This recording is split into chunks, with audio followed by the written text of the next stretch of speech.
अगर एक निकाह सिंपल तरीके से भी हो सकता है, शादी और फिर वलीमा, तो ये है कि उसके अंदर फिर इतने सारे फंक्शंस और अब इतने सालों से तो ढोलकियों का भी इतना ट्रेंड चल गया है कि ढोलकियाँ भी स्पॉन्सर्ड है।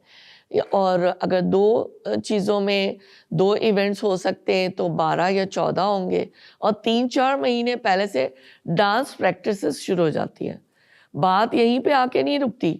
डांस प्रैक्टिसेस जो शुरू होती हैं, उसमें डांस प्रैक्टिस के अंदर एक मेहरम और नामेहरम जो है उनके कपल्स बन जाते हैं और फिर वो अपने जो है उन गानों के ऊपर उनकी प्रैक्टिसेस होती है और उसकी बड़ी शान और बड़ा प्राइड से बताया जाता है कि हम तो इतने महीने से ये कर रहे थे।